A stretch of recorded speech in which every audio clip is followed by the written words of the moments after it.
ఏపీటీఎం పూర్వ రాష్ట్ర అధ్యక్షుడు పెద్దలు వేణుగోపాల్ గారు ఉపాధ్యాయ ఉద్యమ చరిత్ర మరియు విధాన పత్రం గురించి సందేశాన్ని ఇవ్వాల్సిందిగా కోరుతున్నాను.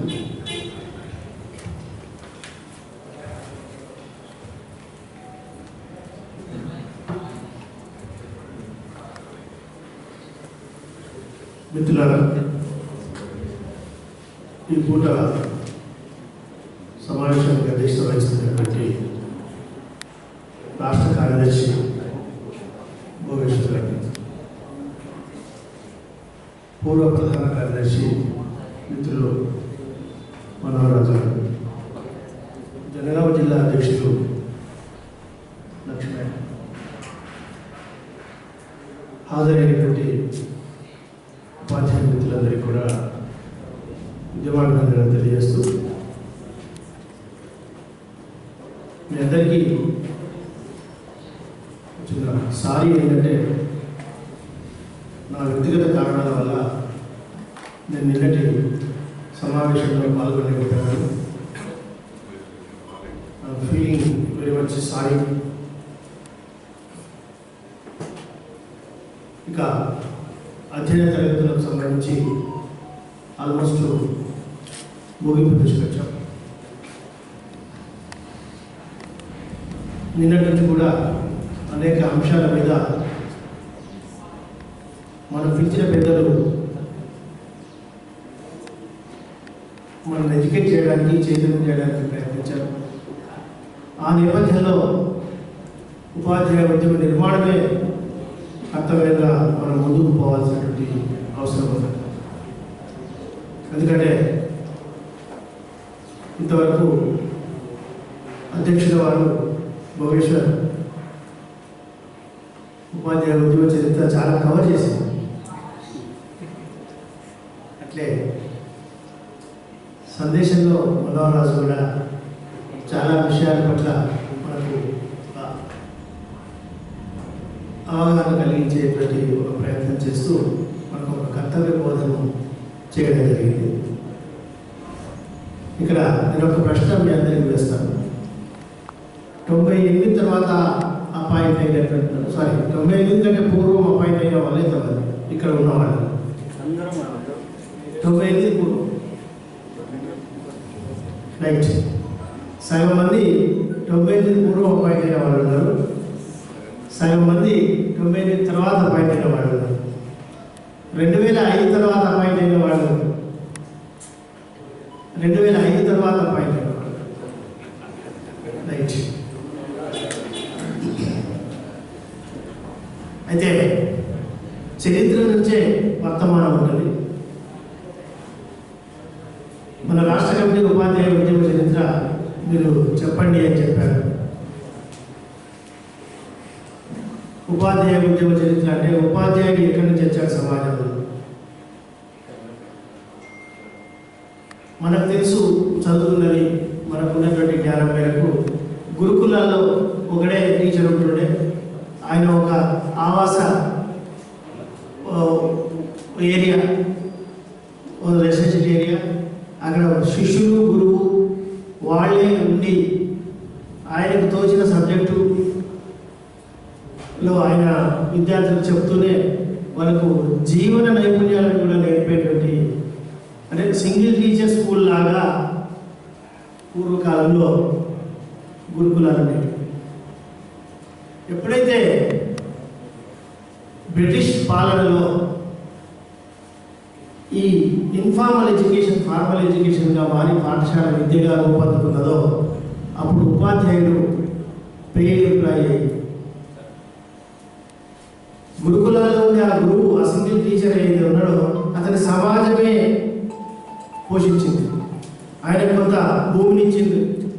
నువ్వు అక్కడ ఉండి నువ్వు ఆశ్రమం కట్టుకొని అది సేద్యం చేసుకొని దాని నుంచి వచ్చేటువంటి పంటతోని మా విద్యార్థులకు చదువు చెప్పు, విద్యార్థులు కూడా నీతో పాటే ఉంటారు అని మనం చదువుకున్నాం. అంతేందుకు కృష్ణుడు కుచేలుడు ఒకటే గురువు దగ్గర చదువుకొని ఆ గురువు చెప్పినటువంటి పనులు చేసి గురువును ప్రీచ్ చేస్తూనే గురువు దగ్గర విద్యను నేర్చుకున్నటువంటి చరిత్ర కూడా మనం చదివింది. ఇట్లా ఒక ఒక ఇన్ఫార్మల్ ఎడ్యుకేషన్ నుంచి ఫార్మల్ ఎడ్యుకేషన్ వస్తున్నటువంటి క్రమంలో ప్రభుత్వాల్లో కూడా మార్పులు వచ్చినాయి, సమాజంలో మార్పులు వచ్చినాయి. బాలిక సమాజం, ఆదిమ సమాజం ఇట్లా మారుతూ ఒక ప్రజాస్వామిక సమాజం వస్తున్నటువంటి క్రమంలో రాజుకు కావాల్సినటువంటి భావజాలాన్ని ప్రచారం చేసేటువంటి యూనిట్లుగా పాఠశాలలను ఎంచుకున్నటువంటి క్రమంలోనే పెయిడ్ ఎంప్లాయీస్గా ఉపాధ్యాయులు తయారయ్యారు. అది బ్రిటిష్ కాలంలో జరిగింది. అయితే అట్లా ఒక మోడర్న్ ఎడ్యుకేషన్ అనేది పాఠశాల విద్యగా రూపొందిందో అప్పుడు ఆ టీచర్స్కు వేతనాలు అనేటువంటి ఇచ్చేటువంటి ఒక పరిస్థితిలో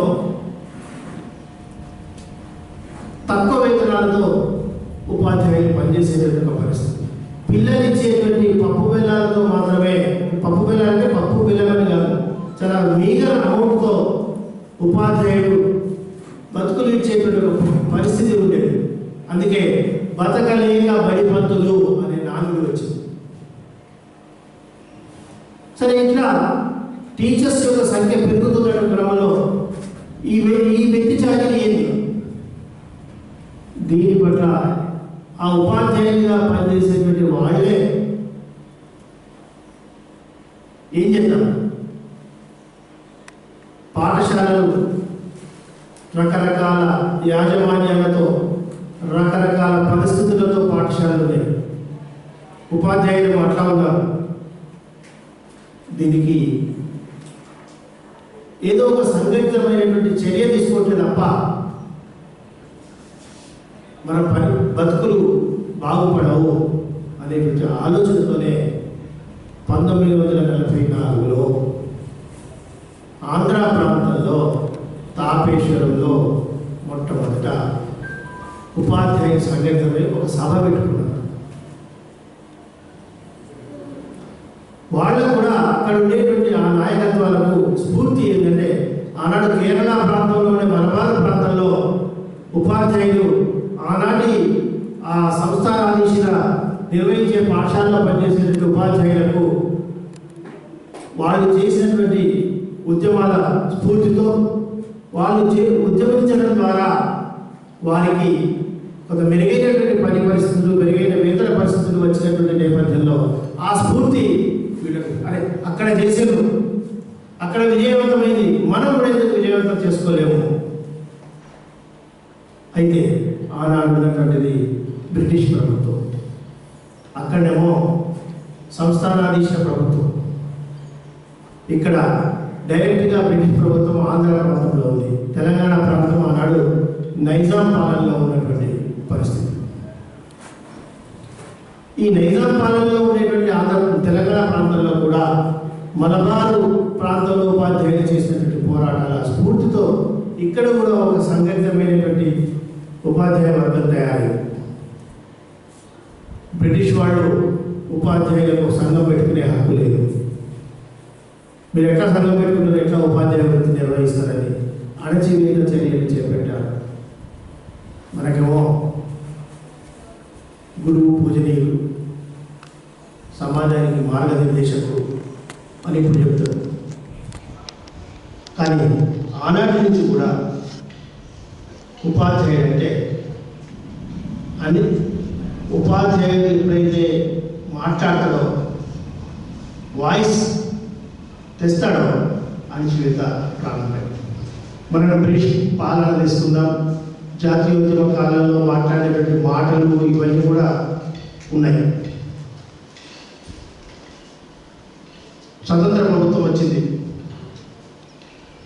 తాపేశ్వరంలో ఉపాధ్యాయ ఫెడరేషన్ స్టార్ట్ అయినప్పటికీ కూడా కార్యక్రమాలను కొనసాగించే స్థితిలో లేనటువంటి పరిస్థితుల్లో 40ఏళ్ల స్వాతంత్రం వచ్చింది.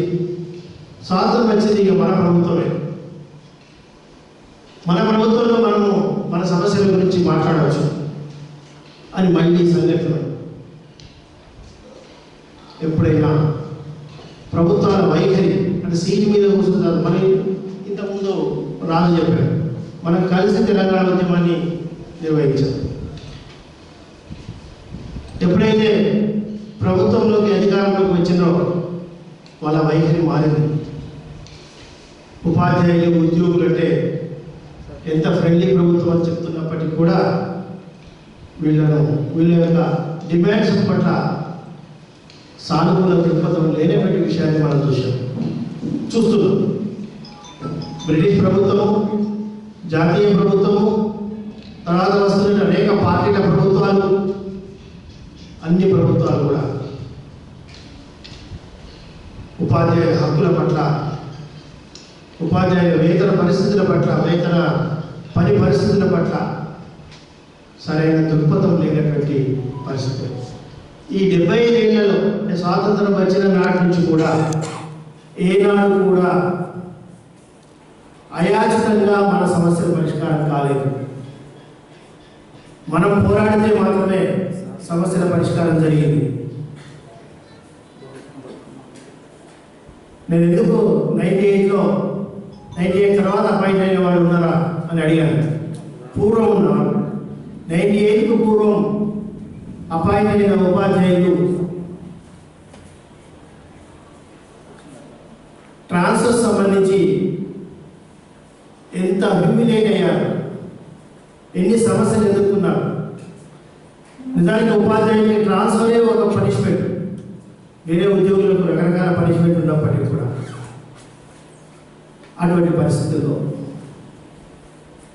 ఫెడరేషన్ నాయకత్వం ఉమ్మడి రాష్ట్రంలో 4-5 జిల్లాల్లో, ముఖ్యంగా మెదక్ జిల్లా, వరంగల్ జిల్లా, అటు కర్నూలు జిల్లా, నెల్లూరు జిల్లా, రంగారెడ్డి జిల్లా ఉపాధ్యాయులు పెద్ద ఎత్తున కదిలారు ట్రాన్స్ఫర్స్ వ్యతిరేకంగా.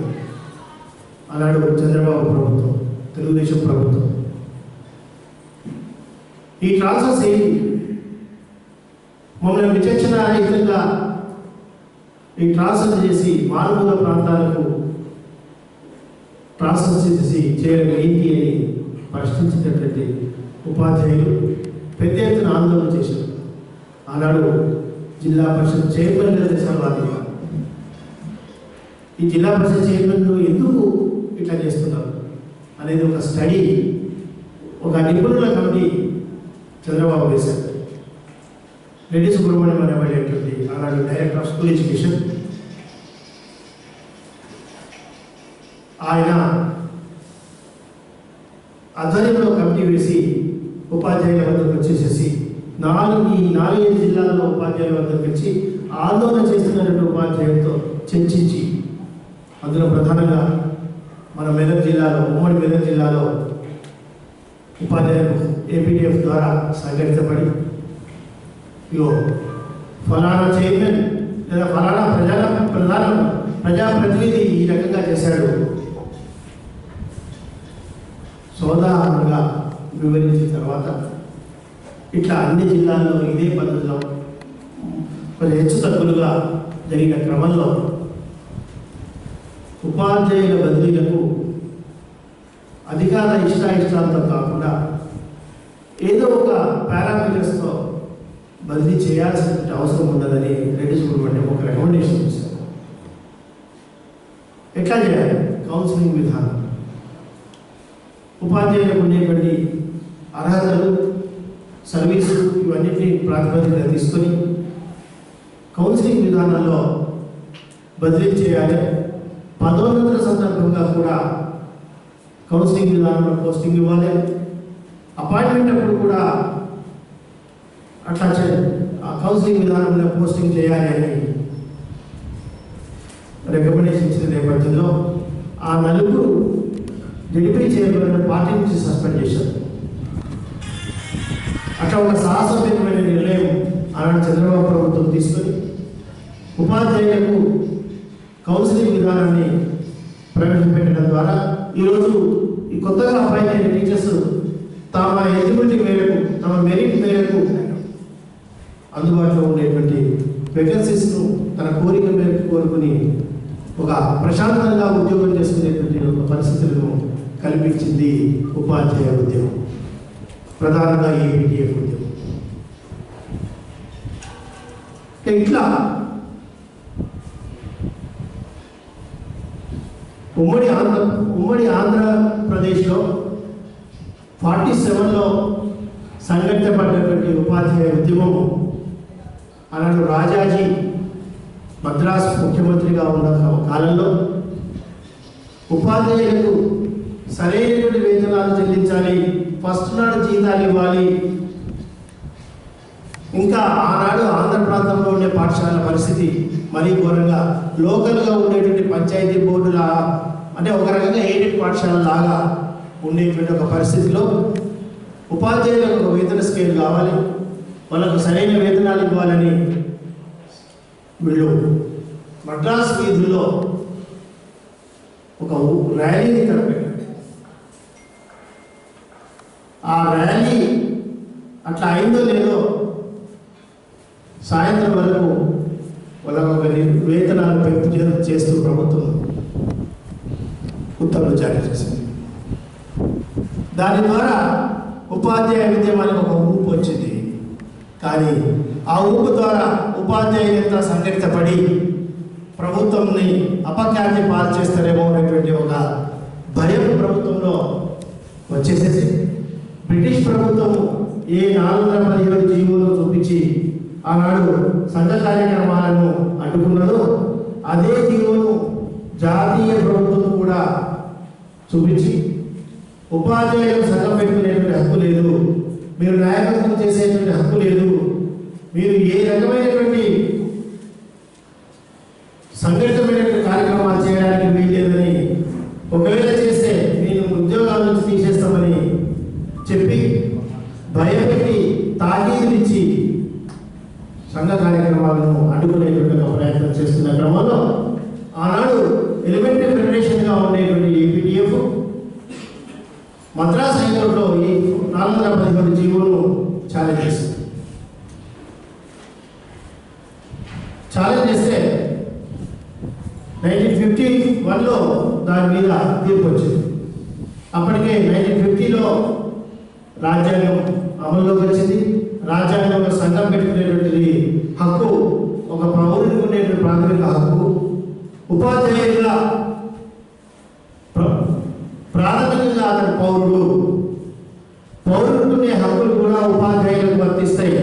కాబట్టి ఉపాధ్యాయులకు సంఘం పెట్టుకునేటువంటి హక్కు ఉన్నదనేది ఆనాడు హైకోర్టు చీఫ్ జస్టిస్గా ఉండేటువంటి రాజమన్నార్ అనబడేటువంటి జస్టిస్ ఒక చారిత్రాత్మక తీర్పు ఇవ్వడంతో ఏపీటీఎఫ్ ఆనాడు ఆ కేసు మీద సింగరాజ రామకృష్ణయ్య, చెందుబాటు లక్ష్మయ్యలు పెద్ద ఎత్తున ఒక వెలుగులో వచ్చారు. వీళ్ళ పేరు అంటే సంఘం పెట్టుకునేటువంటి హక్కు లేదు అన్నటువంటి ప్రభుత్వమే కోర్టు ఉత్తర్వుల ద్వారా సంఘం పెట్టుకునేటువంటి హక్కును సాధించి పెట్టిన తర్వాత ఇక ఉపాధ్యాయ ఉద్యమానికి తిరుగు లేకుండా పోయింది. ప్రతి సమస్య కోసం ఉపాధ్యాయులు ప్రభుత్వాన్ని నిలదీసి ఆ సమస్యను పరిష్కరించుకునేటువంటి క్రమంలో ఉపాధ్యాయ ఉద్యమంలో కూడా ఉపాధ్యాయ నాయకత్వాల్లో కూడా అనేక పెడదోరలు ప్రవేశించి చీలికలుగా ఉపాధ్యాయ ఉద్యమం మారింది, చీలికలైంది. 68లో ఒక చీలిక, 74లో ఒక చీలిక, ఇట్లా ఫెడరేషన్లో చీలికలు ఏర్పడ్డాయి. అంతవరకు ఉండేటువంటి ఆ సంఘటిత బలము క్రమంగా వీకెండ్ అయినటువంటి క్రమంలో ఫెడరేషన్ నాయకత్వ స్థానంలో ఉండేటువంటి సింగరాజ రామకృష్ణయ్య సంఘాలు ఏర్పడుతున్నాయి, అది కాదనలేము. ఇప్పుడు కూడా 50 సంఘాలు ఉన్నాయని కేసీఆర్ చెప్తారు, లేదా మన విద్యావంతులు చెప్తా ఉంటారు. అంటే సంఘాలు ఏర్పడుతున్నప్పుడు ఏం చేయాలి?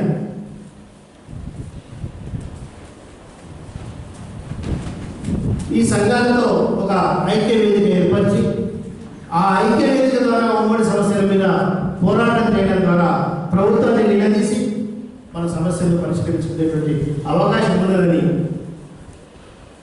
అట్లా జాయింట్ యాక్షన్ కమిటీలు వెలుగులోకి వచ్చాయి.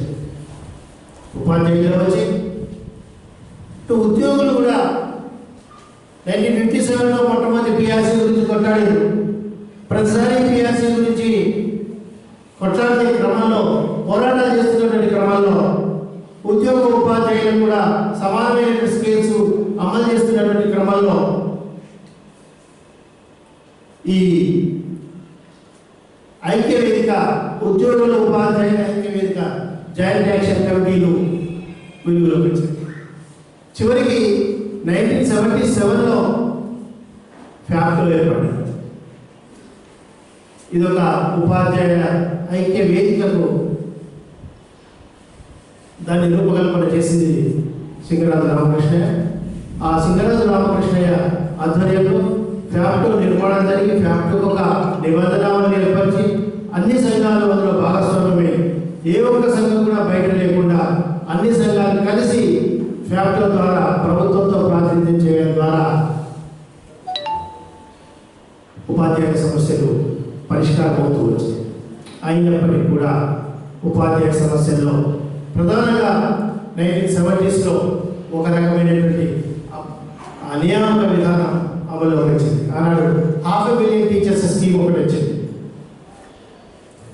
అంటే 500,000 అంటే 50,000 మంది ఉపాధ్యాయులకు తక్కువ వేతనానికి నియమించడం. అంటే 150 రూపాయలకు 125 రూపాయలకు టీచర్లు నియమించడం.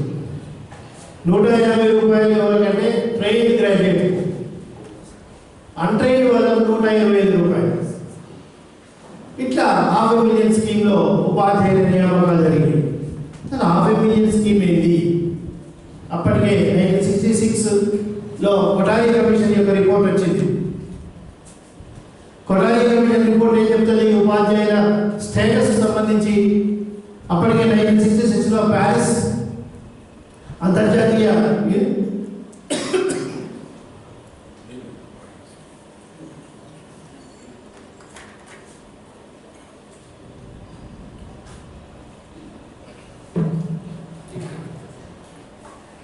ఎడ్యుకేషన్ ఇంటర్నేషనల్ సమావేశం జరిగింది. ఉపాధ్యాయులకు మెరుగైన వేతనాలు ఉండాలి, వాళ్ళకు ఒక మెరుగైన స్టేటస్ కలిగించే విధంగా సమాజంలో ఆ స్థానం వచ్చే విధంగా ప్రభుత్వాలు చర్యలు తీసుకోవాలని ప్యారిస్ సమావేశంలో చెప్పారు. అక్కడ మన దేశ ప్రతినిధి పోయి సంతకం చేసి వచ్చాడు. అంటే ఆ తీర్మానాన్ని ఆమోదించినట్టే, అంటే భారత ప్రభుత్వం అమలు చేయాలి.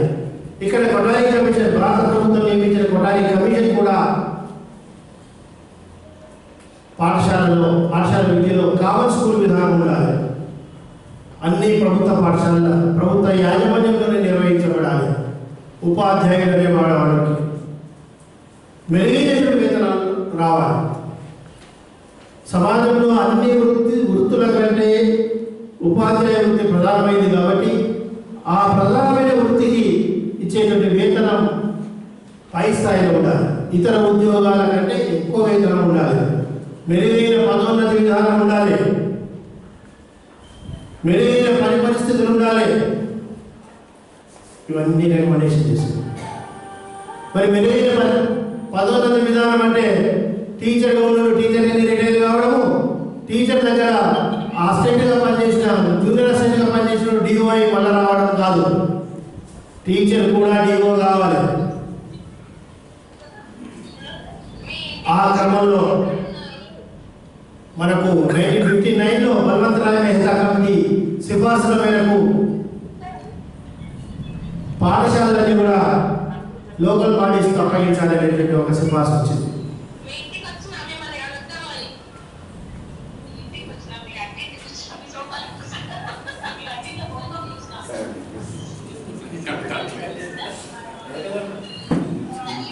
అట్లా తెలంగాణ ప్రాంతంలో ఉండే ప్రభుత్వ పాఠశాలలన్నీ కూడా జిల్లా పరిషత్లకు అప్పగించబడ్డాయి. ఆంధ్ర ప్రాంతంలో ఉండే ఏడు పాఠశాలలు, బోర్డు పాఠశాలలు, పంచాయతీ పాఠశాలలు ఇవన్నీ కూడా జిల్లా పరిషత్ ఆధీనంలోకి వచ్చినాయి. జిల్లా పరిషత్ చైర్మన్ నియామక అధికారులుగా మారిపోయారు. ప్రభుత్వ ఉపాధ్యాయులు ఏపీఎస్సీ ద్వారా, పబ్లిక్ సర్వీస్ కమిషన్ ద్వారా లేదా డిస్ట్రిక్ట్ సెలక్షన్ కమిటీల ద్వారా నియామకాలకు వచ్చారు. ఇద్దరు కలిసి ఒకటే జిల్లా పరిషత్ స్కూల్లో పనిచేస్తున్నటువంటి క్రమంలో ఇద్దరు ఉపాధ్యాయుల మధ్య ఒక వివక్ష మొదలైంది. వీళ్ళంతా స్థానిక సంస్థల అపాయింట్ అయినటువంటి ఉపాధ్యాయులు. వీళ్ళకు ప్రభుత్వ ఉద్యోగులకు వర్తించేటువంటి సౌకర్యాలు ఏవి వర్తించవు అనేది వచ్చింది. ప్రభుత్వం చేత అపాయింట్ ఉపాధ్యాయులు అదే పాఠశాల పనిచేసినప్పటికీ అతనికి లీవులు ఉంటాయి, ప్రమోషన్లు ఉంటాయి, ఇంకా ఇతర సౌకర్యాలు ఉంటాయి. జిల్లా పరిషత్ ద్వారా అపాయింట్ అయిన ఉపాధ్యాయుడికి ఇవేమీ లేవు. ఎట్లా? దీని గురించి ఉపాధ్యాయ ఉద్యమం ఆలోచించింది. ఈ వివక్ష ఏంటి? ఒకటే రూపు కింద పనిచేసేటువంటి వాళ్లకు ఒకరికి ఒక సౌకర్యము, ఒకరికి ఒక ఈ వివక్ష అయింది. అంటే ఉపాధ్యాయులు మొదటి నుంచి కూడా వివక్షను ఎదుర్కొంటూనే ఉన్నారు.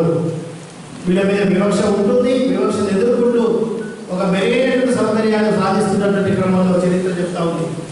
ఈ వివక్షకు వ్యతిరేకంగా మనం పోరాటాలు చేయాలనేటువంటి క్రమంలో అనేక పోరాటాలు ఉపాధ్యాయ ఉద్యమం నిర్వహించింది. ఉపాధ్యాయ సంఘాలు నిర్వహించినాయి. ఆ సంఘంలో ఇటువంటి ఐక్య వేదికలన్నీ కూడా పార్టిసిపేట్ అయినాయి. ఈ ఐక్య వేదికల నిర్వహణ వల్లే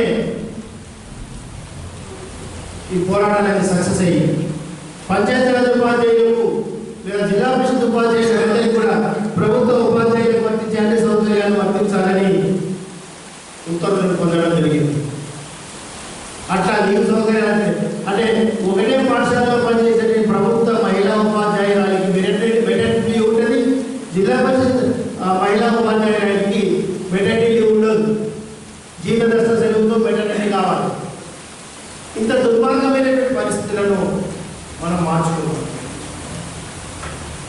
చివరికి 1981లో ప్రభుత్వ ఉపాధ్యాయులకు జిల్లా పరిషత్ ఉపాధ్యాయులకు అపాయింట్మెంట్లో తేడా ఉన్నదని 81లో శాసనసభలో ఒక ప్రత్యేక చట్టం ద్వారా జిల్లా పరిషత్ ఉపాధ్యాయులందరూ కూడా ప్రభుత్వ ఉపాధ్యాయులని దాన్ని ఒక ప్రత్యేకమైన టెర్మినాలజీ ప్రావిన్షియలైజేషన్ చేస్తూ చట్టం కూడా చేయబడ్డది. ఆ తర్వాత నియామక విధానాల్లో మార్పులు వచ్చాయి. జిల్లా పరిషత్ చైర్మనే నియామక అధికారిగా ఉండేది పోయి ఆనాడు జిల్లా పరిషత్లో ఉన్నటువంటి చీఫ్ ఎగ్జిక్యూటివ్ ఆఫీసర్ ఆయన నియామక అధికారిగా జిల్లా పరిషత్ టీచర్స్ నియామకం కావడం మొదలుపెట్టారు. దీనివల్ల కూడా మరి ఇప్పుడు ఆయన నియామక అధికారి, దిగువ ఒక నియామక అధికారి, ఈ ఇతర నియామక అధికారుల ద్వారా వేరే వేరే యాజమాన్యాలుగా ఉంటేనే తప్ప ఒకే యాజమాన్యంగా ఉండి ఉపాధ్యాయులకు మెరుగైనటువంటి పదోన్నత సౌకర్యాలు ఏదైతే మఠారీ కమిషన్ చెప్పినో ఆ పదోన్నత సౌకర్యాలు రావాలంటే మళ్ళీ ఒక అడ్డంకి వచ్చింది. మీకు నియామక అధికారులు వేరు, మీరు రెండు వేరు వేరు మేనేజ్మెంట్ వారు. ప్రభుత్వ ఉపాధ్యాయులకైతే డైరెక్ట్గా డిప్యూటీ ఈఓ దాకా ప్రమోషన్లు, ఇంకా సర్వీస్ ఉంటే ఈఓగా కూడా ప్రమోషన్ వస్తుంది. తర్వాత క్వాలిఫై ఉన్నటువంటి వాళ్ళైతే జూనియర్ లెక్చరర్స్, ఇంకా డైరెక్ట్ లెక్చరర్స్, అట్లా వాళ్ళకు ఛానల్ ఉంది. జిల్లా పరిషత్ ఉపాధ్యాయులకు ఆ ఛానల్ లేదు, ఎందుకంటే మీరు లోకల్ వాడి ఉపాధ్యాయులు. ఇది మరొక వివక్ష. ఈ వివక్ష పోవాలంటే ఏం చేయాలి? మళ్ళా ఉద్యమం. అట్లా మొట్టమొదట పార్టీ జీవో ఒకటి వచ్చింది. కానీ పార్టీ జీవోను ప్రభుత్వ ఉపాధ్యాయులు ఛాలెంజ్ చేయడంతో కోర్టు ఈ జీవో ఇష్యూ చేయడంలోనే లోపాలు ఉన్నాయి, మీరు సవరించి మరో జీవో ఇష్యూ చేయమని చెప్పారు. ఓకే, ప్రభుత్వం విడ్రా చేస్తుంది. ఆ తర్వాత 1992లో సుందరేశ్వర అనేటువంటి ఒక ఐఏఎస్ ఆఫీసర్ ఆధ్వర్యంలో ఏకసభ్య కమిటీ ఒక నియమించింది. అసలు విద్యా పాలన ఎట్లా ఉండాలి, ఉపాధ్యాయులకు ఇతర సిబ్బందికి పదోన్నతి ఛానల్ ఎలా ఉండాలి అని దాని మీద ఆ కమిటీ వేస్తే ఆ కమిటీ ఒక నివేదిక ఇచ్చింది 1996లో. ఆ నివేదిక సిఫార్సులు ఏంటంటే ఉపాధ్యాయులకు ప్రభుత్వ జిల్లా పరిషత్ ఉపాధ్యాయులకు సమానంగా కామన్ సీనియారిటీ ప్రకారంగా పదోన్నతులు ఇవ్వాలి. వీళ్లకు అకాడమిక్తో సంబంధం ఉన్న, అంటే అకాడమిక్స్తో సంబంధం ఉన్నది హెడ్ మాస్టర్, తర్వాత deputy education officer, deputy education తర్వాత డిఈఓ, అట్లా ఆ ఛానల్లో ఉండేటువంటి పోస్టులన్నీ కూడా ఉపాధ్యాయులకి ప్రత్యేకించాలి. అడ్మినిస్ట్రేటివ్ పోస్టులు ఏవైతే ఆఫీసులో పనిచేసే అడ్మినిస్ట్రేటివ్ ఆఫీసరు లేదా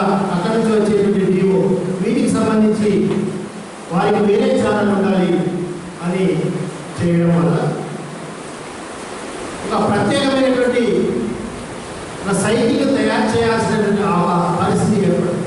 ఆ క్రమంలో ప్రభుత్వం మరియు జిల్లా పరిషత్ ఉపాధ్యాయుల మధ్య మరొక వైవిధ్యం, కామన్ సీనియారిటీకి సంబంధించిన వైవిధ్యం వచ్చింది.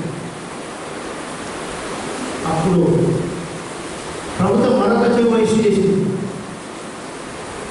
ఆ జీవోలన్నిటికీ కూడా కారణం ఏంటంటే ఉపాధ్యాయ సంఘాల పోరాట సమితి పేరుతో ఆనాడు నేడు ఉపాధ్యాయ సంఘాలన్నీ కూడా మళ్ళీ సంఘటితమై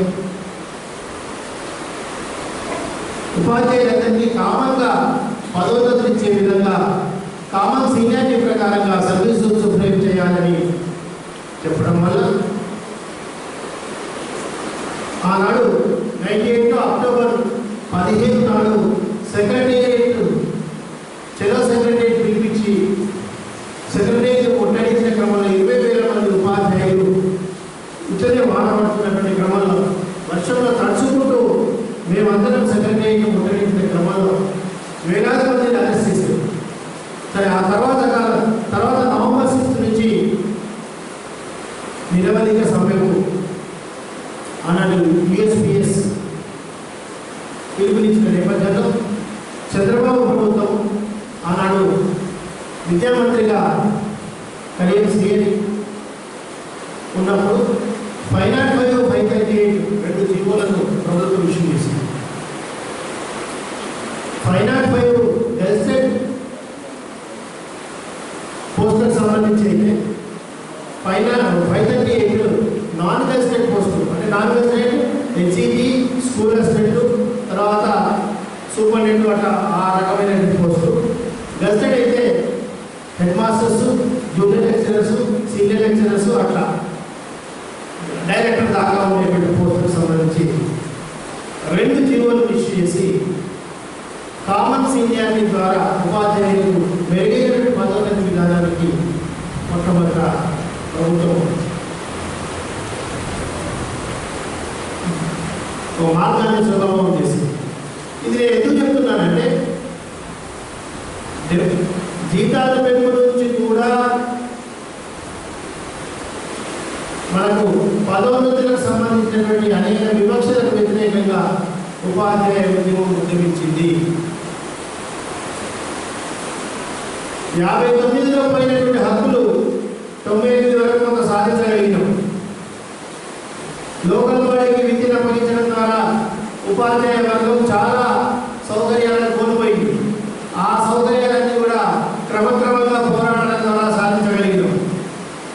అదే క్రమంలో 94లో చంద్రబాబు ప్రభుత్వం ఉపాధ్యాయ నియామకాల్లో తక్కువ వేతనానికి ఉపాధ్యాయులు అపాయింట్ చేసే సరికొత్త విధానాన్ని, అప్రెంటిస్ విధానాన్ని తీసుకొచ్చింది. మొదటి సంవత్సరం 1200, రెండవ సంవత్సరం 1500 చొప్పున 2 సంవత్సరాల పాటు కంపల్సరీగా రెగ్యులర్ పోస్టులో ఉపాధ్యాయులు తక్కువ వేతనానికి పనిచేయాలి. ఆ తర్వాతనే రెగ్యులర్స్కి ఇచ్చేటువంటి ఒక దుర్మార్గమైనటువంటి పద్ధతి. నేను ఇంతకుముందు చెప్పిన $500 million స్కీమ్ వచ్చింది. $500 million స్కీమ్ వ్యతిరేకంగా కూడా ఉపాధ్యాయ ఉద్యమం పనిచేసింది, పోరాటాలు నిర్వహించింది. $500 million స్కీమ్లో అపాయింట్ చేసే ఉపాధ్యాయులందరినీ కూడా రెగ్యులర్స్కి వెళ్ళించి వాళ్ళందరినీ కూడా రెగ్యులరైజ్ చేసింది. అట్లా 75లో ఒక బ్యాచ్, 76లో ఒక బ్యాచ్ రెగ్యులరైజ్ అయింది. తర్వాత 83లో ఎన్టీ రామారావు ప్రభుత్వం వచ్చినప్పుడు తక్కువ వేతనానికి మళ్ళా టీచర్లను అపాయింట్ చేసే విధంగా కొత్త స్కీమ్ తీసుకొచ్చింది. అదే ప్రత్యేక ఉపాధ్యాయుల స్కీమ్. 398 వేతనం. 398 వేతనానికి ప్రాతిపదిక అయింది. ఆనాడు ఎన్టీటీ స్కేల్లో మినిమం బేసిక్ పే 530. దీంట్లో అడుగుతాడు వీళ్ళు ఎలా చేసుకుంటే 397 రూపాయలు 50 పైసలు. దాన్ని 398 చేసేసి ప్రత్యేక ఉపాధ్యాయులకు కొత్త పేరు పెట్టి ఉపాధ్యాయుల నియామకాలకు శ్రీకారం. అది 92 వరకు కొనసాగింది. ప్రత్యేక ఉపాధ్యాయుల నియామకాలు వద్దు, ఈ స్కీమ్ రద్దు చేయడానికి మళ్ళా వ్యాప్త తరఫున మనం పోరాటాలు చేశాం. అప్పుడు ఆ స్కీమ్ రద్దు అయిపోయి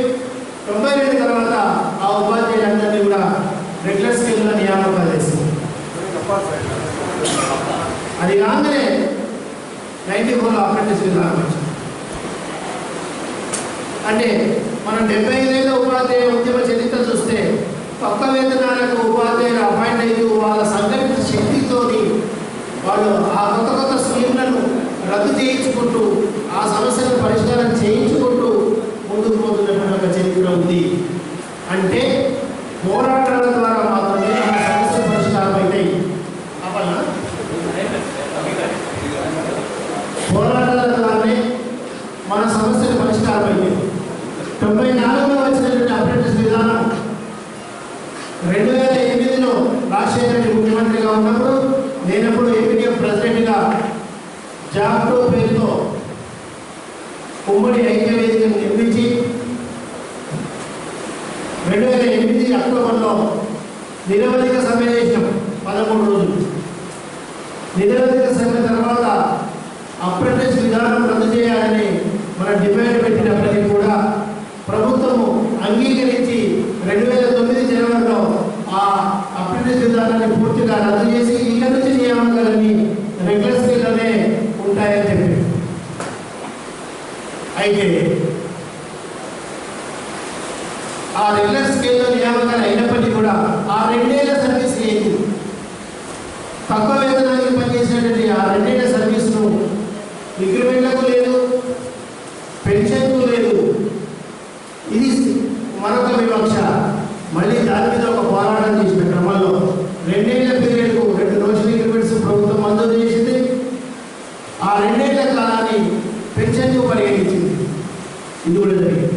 తర్వాత 398తో పనిచేసిన స్పెషల్ టీచర్ సర్వీసులు అట్లే పెన్షన్కు పరిగణించాలి. నోషనల్ ఇంక్రిమెంట్స్ ఇవ్వాలంటే నోషనల్ ఇంక్రిమెంట్స్ విషయం తెలంగాణలో పెండింగ్ ఉన్నది. ఆంధ్రాలో నోషనల్ ఇంక్రిమెంట్స్ ఇస్తూ వాళ్ళకు పే రివైజ్ చేయడం జరిగింది.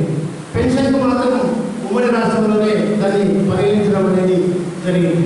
అంటే 50 మిలియన్ సర్వీస్ ఏదైతే చేసిందో ఆ పీరియడ్ మొత్తం కూడా రెగ్యులర్ సర్వీస్గా పరిగణించి రెగ్యులర్గా పాత డేట్ నుంచి కూడా వాళ్ళకి ఏఎస్ వచ్చే విధంగా పాత డేట్ నుంచి ఆ స్కేల్ వర్తింపజేసే ఒక చరిత్ర ఉపాధ్యాయ ఉద్యమానికి ఉంది. ఇట్లా 14 ఏళ్ల తర్వాత అప్రెంటిస్ విధానాన్ని మనం రద్దు చేసిన చరిత్ర మనకు సమీప రీసెంట్గా ఉన్నటువంటి విషయం. నేను ఎప్పుడో 59లో రద్దయినటువంటి జిల్లా పరిషత్ టీచర్స్ వాళ్ళు కోల్పోయిన సౌకర్యాల గురించి చెప్తే మనకు అర్థం కాదు. 2098లో మనకు కౌన్సిలింగ్ ద్వారా నియామకాలు జరిగే విధానం వచ్చింది. 2005లో వచ్చే వరకు సరే కామన్ సర్వీస్ వచ్చింది.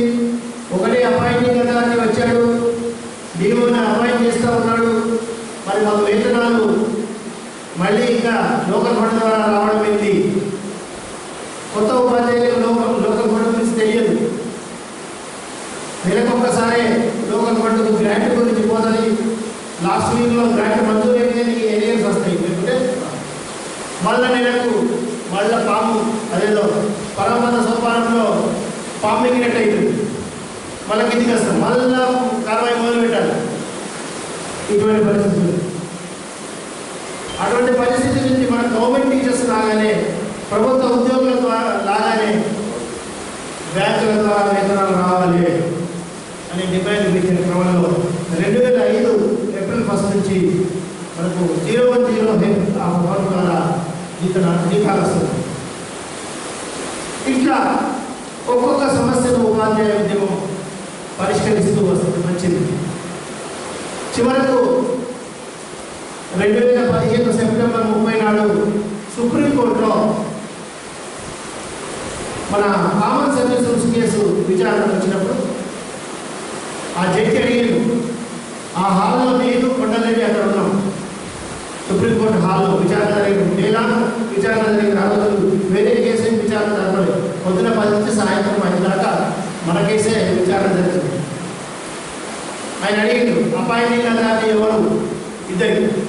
ఇద్దరికి డిఓ అంటే ఏమైనా ఉన్నదా? మీ పాత అపాయింట్మెంట్ ఆర్డర్స్ కావాలి అని చెప్పి మనం వెంటనే ఈనాటగా మన వాట్సాప్లో లేవు, ఫ్యాక్స్ ద్వారా తెప్పించినాం. మన జిల్లా శాఖ అంటే ఫోన్ చేసి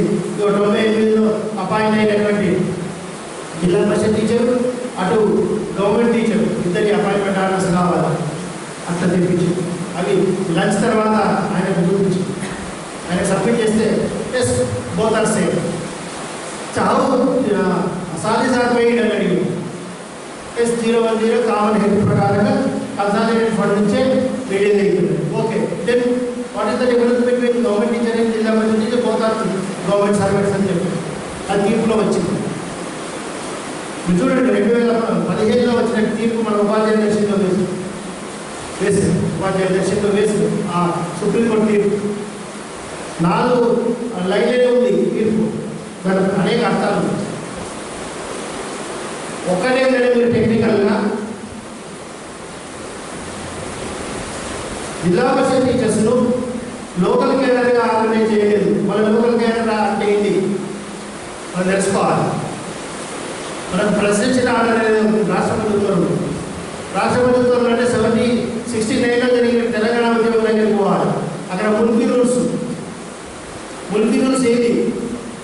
ఇక్కడ పుట్టిన వాడు మాత్రమే ఇక్కడ ఉద్యోగాలకు హక్కులు, లేదా ఇక్కడ 15 ఏళ్ళు నివాసం ఉండి సంసారం చేసిన వాడికే ఇక్కడి ఉద్యోగాలు పొందే హక్కు. ఎందుకంటే 56లో మనకు ఉమ్మడి ఆంధ్రప్రదేశ్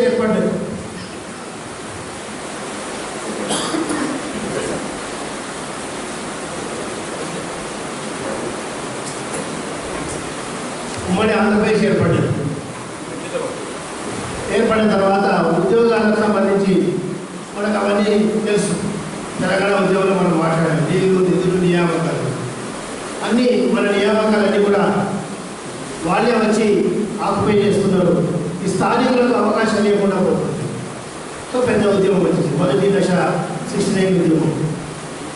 అప్పుడే ముల్కీ రూల్స్ మీద కొంతమంది ఆంధ్ర వాళ్ళు సుప్రీంకోర్టుకు పోయి ముల్కీ రూల్స్ అసలు ఉమ్మడి రాష్ట్రం అయిపోయింది. అందరం ఒకటే. ఈ ముల్కీ రూల్స్ ఏంటి? ఎక్కడైనా పనిచేయచ్చు. అది మన రాజ్యాంగం. సుప్రీంకోర్టు ఆ ముల్కీ రూల్స్ చట్టబద్ధమైనవి, రాజ్యాంగబద్ధమైనవి అని తీర్పించింది. అంటే తెలంగాణలో ఉండే ఉద్యోగాలు తెలంగాణలో 15 సంవత్సరాల పాటు నివసించిన వారికి మాత్రమే వస్తుంది. అంటే 15 సంవత్సరాలు ఎందుకు? 18 ఏళ్ళకి ఉద్యోగాలు ఇవ్వాలి. అంటే వాడు పుట్టినప్పటి నుంచి ఉంటే తప్ప వాడికి ఉద్యోగం రాదు. అంటే ఇక్కడ నేటివ్ అయి ఉండాలి. అంటే ఇక్కడ నేటివ్స్కే తెలంగాణ ఉద్యోగాలు వస్తాయి. ఇది అన్యాయం. అంటే నేను ఆ తెలంగాణ డీటెయిల్స్ పోవట్లేదు. దానివల్ల మాకు అవకాశం లేకుండా పోతుంది. సో జయాంధ్ర ఉద్యోగం స్టార్ట్ అయింది 71. ఆ నేపథ్యంలో ఎవరి రాష్ట్రం వాళ్ళకి కావాలనేటువంటి డిమాండ్స్ వచ్చినాయి. జయాంధ్ర ఉద్యమం, జై తెలంగాణ ఉద్యమం. మా రాష్ట్రం మాకు కావాలి, మాకు కావాలి. కానీ ఆనాడు ప్రధానమంత్రిగా ఉన్న ఇందిరాగాంధీకి రాష్ట్రాన్ని విభజించడం ఇష్టం లేదు. 4 పెద్ద మనుషులు అక్కడి నుంచి 4 పెద్ద మనుషులు ఇక్కడి నుంచి పిలిచి ఇది ఆదాయాలు ఇంకేం కావాలి? నియామకాలు. ఓకే, నియామకాలకు సంబంధించి నేను కొన్ని మీకు రక్షణలు కల్పిస్తాను. అట్లా షెడ్యూల్ తయారు చేస్తాను. అందులో స్థానిక ప్రాంత రిజర్వేషన్ అనే ఒక క్లాజును పెట్టి స్థానిక ఉద్యోగాలను స్థానికంలో నివాసిస్తూ వాళ్ళకే ఇస్తారు. ఆ మేరకు మీకు ఒక రాజ్యాంగం ద్వారా గ్యారంటీ కల్పించే విధంగా చేస్తామని ఒక సవరణ చేస్తారు. 371 రాజ్యాంగంలోని 371 ఆర్టికల్ డిఎన్ఎం అనే ఒక అధికరణ చేర్చి అందులో స్థానిక రిజర్వేషన్, అంతకుముందు స్థానిక రిజర్వేషన్ లేవు రాజ్యాంగంలో. భారతదేశంలో ఎక్కడున్న భారత పౌరులైతే ఎక్కడైనా ఎవరైనా పోయి ఉద్యోగం చేయొచ్చు. ఒక ఆంధ్రప్రదేశ్, ఉమ్మడి ఆంధ్రప్రదేశ్ మాత్రమే స్థానిక నివాసికి స్థానిక ఉద్యోగాల రిజర్వేషన్ కల్పించేటువంటి ఒక ప్రత్యేకమైన ఆర్టికల్ను పార్లమెంట్ ద్వారా ఆమోదించి 371 వచ్చింది. 371 ప్రకారంగా రాష్ట్ర ప్రభుత్వాలు వచ్చినాయి. ఆ రాష్ట్ర ప్రభుత్వాల ప్రకారంగా ఉద్యోగాల రిజర్వేషన్, దాన్ని అక్కడ పాత జోనల్ సిస్టమ్. ఇంత పెద్ద కథ. దీంట్లో 75లో ఈ రాష్ట్ర ప్రభుత్వాలు జీవోలు వచ్చినాయి. అయితే మనకు 81లో ప్రావిషనైజేషన్ జరిగింది. ఒకసారి గుర్తు, నేను చెప్పిన క్రమంలో 81లో జిల్లా పరిషత్ ఉపాధ్యాయులందరూ కూడా ప్రభుత్వ ఉపాధ్యాయులుగా పరిగణిస్తూ శాసనసభలో ఒక చట్టం చేయబడ్డది. ఆ చట్ట ప్రకారంగా ప్రభుత్వ ఉద్యోగులైంది. 75లో రాష్ట్ర ప్రభుత్వాలు వచ్చినాయి. ఆనాటికి 75లో రాష్ట్ర ప్రభుత్వాలు వచ్చిన క్రమంలో ప్రభుత్వ ఉద్యోగాలకు సంబంధించినటువంటి పోస్ట్ అన్నిటిని కూడా లోకల్ క్యాడర్గా గుర్తించి అక్కడ స్థానిక రిజర్వేషన్ అమలు చేస్తూ ఒక జీవోలు వచ్చింది. అదే 675, 674 రెండు జీవోలు అయిపోయింది. 81లో జిల్లా పరిషత్ ఉపాధ్యాయులు ప్రభుత్వ ఉపాధ్యాయులుగా గుర్తించబడిన తర్వాత ఈ ఉపాధ్యాయులు కూడా ఆ రాష్ట్ర ప్రభుత్వాల ప్రకారంగా లోకల్ క్యాడర్గా ఆర్గనైజ్ చేసేది. అది అందరి నిర్లక్ష్యం అనుకుందాం, లేదా పట్టించుకోలేదు, ఏదో అయిపోయింది. ఇప్పుడు కామన్ సర్వీస్ రూల్స్ వచ్చేటప్పటికి ఆ క్లాజ్ వచ్చింది. లోకల్ క్యాడర్గా ఆర్గనైజ్ చేయబడినటువంటి ప్రభుత్వ ఉపాధ్యాయులు, లోకల్ క్యాడర్గా ఆర్గనైజ్ చేయబడినటువంటి జిల్లా పరిషత్ ఉపాధ్యాయులు ఇద్దరిని కలపడం సరికాదు, రాజ్యాంగం ప్రకారం చెప్పాడు. సుప్రీంకోర్టు జడ్జి ఏం చెప్పాడు? అన్ని సమానం ఉన్నాయి, ఒకరే అపాయింట్ చేస్తుంది, డీఓనే అపాయింట్ చేస్తుంది, ఇద్దరికి కన్సాలిడేటెడ్ ఫండ్ ద్వారా 0 ద్వారా జీతాలు వస్తున్నాయి, ఒకటే డిఎస్సి ద్వారా వస్తున్నారు, ఇవన్నీ ఉన్నాయి. అయినప్పుడు కావాల్సింది ఏంటి? టెక్నికల్గా జిల్లా పరిషత్ ఉపాధ్యాయులు లోకల్ క్యాడర్గా ఆర్గనైజ్ చేస్తూ రాష్ట్ర ప్రభుత్వంలో పొందాలి. మీరు పంపుకోండి, రాష్ట్రాన్ని ఉద్దేశించి మీరు పంపుకోండి, వీళ్ళు ఇస్తారు. వీళ్ళంటే యూనియన్ గవర్నమెంట్, రాష్ట్ర ప్రభుత్వం. ఆ మేరకు ఆ 5 లైన్ల దాంట్లో ఇది కూడా రాసింది. స్టేట్ గవర్నమెంట్ దానికి తగిన ప్రతిపాదన పంపించాలి, యూనియన్ గవర్నమెంట్ వెంటనే దాన్ని ఆమోదించాలి. కానీ 2015 వరకు ఏమైంది? 2 రాష్ట్రాలు ఏర్పడ్డాయి. 2 రాష్ట్ర ప్రభుత్వాలు వేరువేరుగా చర్యలు తీసుకోవాలి. మన రాష్ట్ర ప్రభుత్వం పడుతున్నది, ఆంధ్ర రాష్ట్ర ప్రభుత్వం కొంత యాక్టివ్ అయ్యి ప్రపోజల్స్ తయారు చేసి పంపింది. వాళ్ళు అడిగినారు, మీరు ఒక్కరే కాదా, వాళ్ళు కూడా ఉన్నారు, ఏమైందా మీరు ఇంకా పంపలేదు అంటే అప్పుడు మనలో పంపింది. సరే, అదేదో అయింది. ఇట్లా జటిలమైనటువంటి సమస్యలన్నింటినీ కూడా ఉపాధ్యాయుల ఉద్యమం పరిష్కరిస్తూ వచ్చింది. ఆనాటి నుంచి కూడా ఈ సమస్యల పరిష్కారంలో నాయకత్వాలను అణిచివేయడము, అరెస్టులు చేయడము, సర్టిఫికెట్లు రద్దు చేయడము, లేదా ఇంకా రకరకాల చర్యలు తీసుకోవడం అనేది జరుగుతూ ఉంది. జరిగినప్పుడు ముఖ్యంగా ఫెడరేషన్ నాయకత్వం అంటే వీళ్ళంతా కమ్యూనిస్టులు, వీళ్ళు మొత్తం దేశాన్ని అట్లా చేస్తున్నారు, ఇట్లా చేస్తున్నారు అనేటువంటి దుష్ప్రచారం చేస్తుంది. ఈ సంఘం ఇట్లా చేస్తుంది. మనం చేసేటువంటి డిమాండ్ న్యాయబద్ధం, మీరు చెప్పే మాటలు వేరు, ఆచరణ వేరు అని మనం నిలదీసినప్పటికీ వాళ్ళకు మనం ఏదో గుర్తుకొస్తుంది. వీడు ఫలానా సంఘము, వీడు ఫలానా జెండాగా కూర్చున్నాడు, ఈ రకం.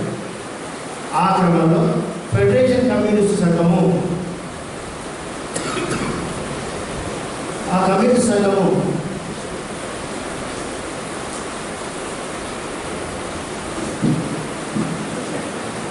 అప్పుడు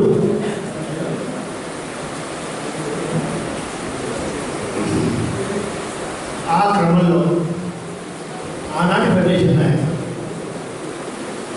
ఫెడరేషన్గా ఉపాధ్యాయ సమస్యల పరిష్కారం కోసం మనం కొన్ని గైడ్లైన్స్ ఉండాలి. మనం ఎందుకు పనిచేస్తున్నాం, ఏ అంశాల మీద ప్రాతిపదికన పనిచేస్తున్నాం, దాన్ని ఆ అంశాల ఒక గైడ్లైన్స్నే విధానపత్రం. మేము రాజ్యాంగం అనుసరించినటువంటి విద్య, అందరికీ విద్య అందించడానికి మేము కృషి చేస్తున్నాం. మరి ఇప్పటికి కూడా అదే అని చెప్పి నువ్వు రాజ్యాంగం చెప్పింది అమలు బాబు అని చెప్తున్నారు కదా. నువ్వు కొఠారి కమిషన్ నువ్వు పెట్టిన కొఠారి కమిషనే కదా, ఆ కొఠారి కమిషన్ సిఫార్సుని అమలు చేయమని అంటున్నాం కదా. ఉదయం పిఈపి చెప్పాడు సార్, న్యూ ఎడ్యుకేషన్ పాలసీ. మీ న్యూ ఎడ్యుకేషన్ పాలసీ బాగాలేదయా, రాజ్యాంగం ప్రకారం లేదు, సెక్యులర్ పద్ధతిలో లేదు, రాజ్యాంగంలో చెప్పిన ఫెడరల్ పూర్తి ప్రకారంగా రాష్ట్రాల అభిప్రాయాలు తీసుకోవడం లేదు, మొత్తంగా కేంద్రీకృతంగా మీరు చేస్తున్నారని మనం విమర్శిస్తాం. ఇదంతా రాజ్యాంగబద్ధంగా మనం చేస్తాం. అయితే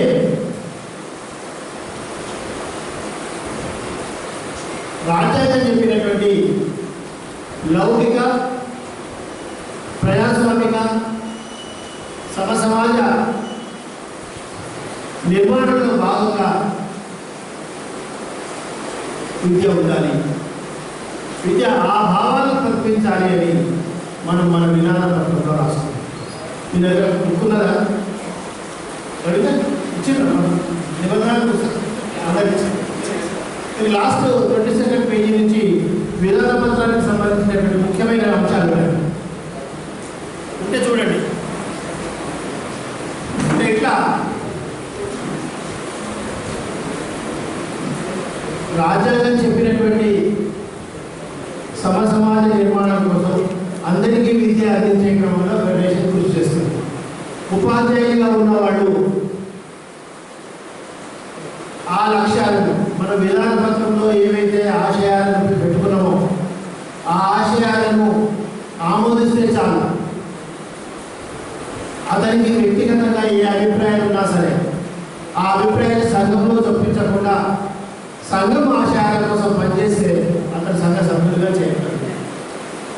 అంటే రాజ్యాంగ పరిధికి లోబడే మన ఫెడరేషన్ పనిచేస్తుంది. ఫెడరేషన్ ప్రజాతంత్ర విద్య, శాస్త్రీయ విద్య కోసం పనిచేస్తుంది. శాస్త్రీయ విద్య అంటే ఏంటి, ప్రజాతంత్ర విద్య అంటే ఏంటి, ప్రజలందరికీ అవసరాలు తీర్చే విధంగా శాస్త్రీయంగా శాస్త్రీయ ఆలోచనలు పెంపొందించే విధంగా విద్యా విధానాన్ని రూపొందించాలని మనం డిమాండ్ చేస్తాం. ఇప్పటికీ కూడా మనం అదే చేస్తాం. నీ పాఠ్యాంశాలు బాగలేవు, న్యూ ఎడ్యుకేషన్ పాలసీ ద్వారా పాఠ్యాంశాలు మార్చేస్తున్నారు. కర్ణాటకలో మార్చింది, గుజరాత్లో మార్చింది, ఇప్పుడు యూపీలో మారుస్తున్నారు. ఇట్లా ఈ రకంగా మార్చడాన్ని వ్యతిరేకిస్తుంది. ఈ వ్యతిరేకించే క్రమంలోనే మనం అఖిల భారత విద్యా వేదికలో పనిచేస్తూ ఉన్నాం. ఇటు రాష్ట్ర స్థాయిలో విద్యా పరిరక్షణ కమిటీలో పనిచేస్తూ ఉన్నాం. ఇవన్నీ కూడా రాజ్యాంగంలో ఇచ్చినటువంటి ఆ లక్ష్యాల మేరకు విద్యారంగాన్ని రూపొందించాలనేటువంటి ఒక ఆలోచనతోనే చేస్తూ ఉన్నాం. మన సంఘం కూడా ఆ లక్ష్యాల సాధనకే పనిచేస్తూ ఉంది. తర్వాత 1966లో కొఠారి నూతన విద్యా విధానం వచ్చిన తర్వాత, రాజీవ్ గాంధీ వచ్చిన తర్వాత 86 విద్యా విధానం వచ్చింది. ఇప్పుడు 2002లో ఒక విద్యా విధానం వచ్చింది. 2019లో మరొక విద్యా విధానం వచ్చింది. ఇదే న్యూ ఎడ్యుకేషన్ పాలసీ. ఈ మధ్యలో 2010లో విద్యా హక్కు చట్టం వచ్చింది. మీరు చట్టంలో పెట్టినటువంటి అంశాల మేరకే విద్యారంగాన్ని రూపొందించాలి, విద్యారంగాన్ని నడపాలి. మన రాష్ట్రంలో ఉద్యోగుల ఫ్రెండ్లీ ప్రభుత్వము. ఒకనాడు ఫ్రెండ్ను కలిసింది లేదు, ఫ్రెండ్తో ముచ్చట పెట్టింది లేదు. ఫ్రెండ్ అంటే ఏంది? అరే బాబు ఏం చేస్తున్నావు బాబు, నువ్వు ఏంది, నీకు అదేంది, నీ కడుపులో పోయింది, నీ కాళ్ళలో పోయింది అని అడగాలి. బాబు నాకు కడుపు వస్తుంది, నేను నీ కడుపులో మంది మనం పోతే కూడా డోస్ పడతాయి.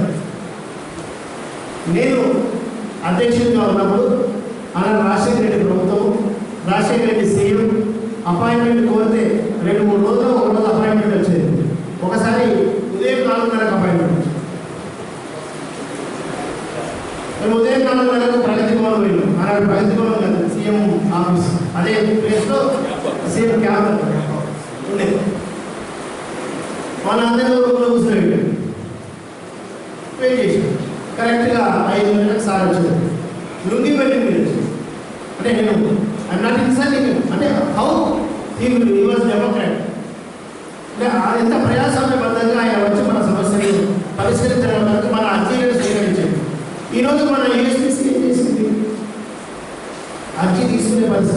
అధికారులు లేరు కాబట్టి పత్రికా విలేకరుల సమావేశం పెట్టి ఇగో మా సమస్యలు చిట్టా సార్ వీళ్ళందరికీ చెప్తున్నాను, నువ్వు తీసుకుంటలేవు కాబట్టి నేను వీళ్ళందరికీ ఇస్తాను. బహిరంగ లేఖ రాసే పరిస్థితి. This is the situation. ఎందుకు ఇలా జరిగింది? ఉపాధ్యాయ ఉద్యోగంలో చీటీ 50 ఉపాధ్యాయ సంఘాలు ఏర్పడ్డాయని వాళ్ళే. ఎందుకు ఏర్పడ్డాయి? ఆనాడు తెలంగాణ ఉద్యమంలో ఏం జరిగింది? నువ్వు ఏపీ సంఘం ఉంటావు, నీ ఏపీ ఉంటావు, ఇంకా తెలంగాణ కాబట్టి నీ దగ్గర నలుగురు తీసి ఇంకో సంఘం, దానికి నలుగురు తీసి ఇంకో సంఘం వాళ్ళు ఏర్పాటు చేయించారు. ఇదే కడియం చేయించారు, ఇదే కేసీఆర్ చెప్పారు. ఇంకా కేసీఆర్ అనే ప్రత్యక్షంగా అనేక సార్లు చర్చల్లో పాల్గొన్నాను నేను, రవీంద్ర. ఈ క్రమంలో ఆనాడు 13 సంఘాలు 50 సంఘాలు. ఈరోజు సంఘం అంటే ఒక లెటర్ పేరు రాసేసి లెటర్ రాయాల్సిన ప్రింట్ చేయించాల్సిన అవసరం లేదు. ఇప్పుడు నువ్వు ఆన్లైన్లో పంపితే చాలా సంఘం అయింది. ఒక సంఘం మీద అధ్యక్షుడు ఉన్నాడు, ప్రధాన కార్యదర్శి ఉన్నాడు, వాడు స్టేట్ సంఘం ఇట్లా కూడా ఉన్నాడు. దీనివల్ల సంఘాలకు సంబంధించినటువంటి ఏదైతే ఆ ప్రతిష్ట ఉందో ఆ ప్రతిష్ట ఎంత కూడా సభ్యులు లేనటువంటి సంఘాలు ఇవన్నీ ఎందుకు పనిచేస్తాయి? పాలక వర్గాలకు పనిచేస్తాయి. అదే సమయంలో సంఘాలు ఎక్కువైనాయి, ఇన్స్టిట్యూషన్స్ ఎక్కువైనాయి. మనకు Zilla Parishad schools, government schools, aided schools, 3 schools మొదటి కాలం 71 నుంచి గురుకులాలు. ఆ తర్వాత ట్రైబల్ వెల్ఫేర్ స్కూల్స్ ఏర్పడ్డాయి ఐటీడీఏ కింద. ఐటీడీఏ కింద ఉండేటువంటి స్కూల్స్ దానికి సంబంధించి అదొక చరిత్ర. వాళ్ళు ఎంత అవస్థపడతారు. ఆడ విద్యాశాఖ నియమాలు పనిచేయాలి. విద్యాశాఖ ఇచ్చినటువంటి ఈ అకాడమిక్ క్యాలెండర్, ఈ టైం టేబుల్ ఏది పనిచేయదు. అక్కడ పీఓ ఎవరైతే ఆ రాజ్యంలో ఉపరాజ్యం, ఆ రాజ్యంలో ఆయన చెప్పిందే లేదు. ఆయన 7 గంటలకు పడితే 7 గంటలకు పడి, రాత్రి 10 గంటల వరకు పడి అంటే 10 గంటల వరకు రాసింది. ఈ టైంలో ఉపాధ్యాయులకు హక్కులు లేవు, ఒక నిర్దిష్ట విధానం ఉండదు. మనమేం చెప్తున్నామంటే చట్టబద్ధమైనటువంటి విద్యా బోధన అనేది అన్నీ ఒకటే విద్యాశాఖ యాజమాన్యంలో పాఠశాలలు నడవాలి. కానీ ఈరోజు ఏమైంది? ప్రైమరీ కింద స్కూల్స్, జిల్లా పరిషత్లో స్కూల్స్, ఈఓఆర్స్లో స్కూల్స్, బీసీ వెల్ఫేర్ల స్కూల్స్, ఎస్సీ వెల్ఫేర్ల స్కూల్స్, మైనారిటీ వెల్ఫేర్ల స్కూల్స్, ఇది కాకుండా సర్వశిక్ష స్కూల్స్ కొన్ని కొత్తగా మనకు 2004-05లో ఆర్ఎంఎస్ఐ కింద మోడల్ స్కూల్స్ వచ్చినాయి, కేజీబీవీ స్కూల్స్ వచ్చినాయి. ఈరోజు మన మన ప్రధానమంత్రి పిఎం శ్రీ అనే కొత్త స్కూల్స్ వస్తుంది. 14,000 స్కూల్స్ పిఎం శ్రీ స్కూల్స్ వస్తాయి. దీనికి అంటే 86లో నవోదయ విద్యాలయాలు వచ్చినాయి. నూతన విద్యా విధానం ఫలితంగా ఈ కొత్త నూతన విద్యాలయం ఇప్పుడు దాకా లక్ష్మణ సార్ చెప్పిన నూతన విద్యా విధానం ప్రకారంగా పిఎం శ్రీ స్కూల్స్ వస్తాయి. మధ్యలో ఆర్ఎంఎస్ఏ వచ్చిన తర్వాత మోడల్ స్కూల్స్ వచ్చినాయి. ఆ మోడల్ స్కూల్స్ 4 ఏళ్ళు నడిపారు, అవన్నీ మధ్యలో ఎత్తేసిపోయారు.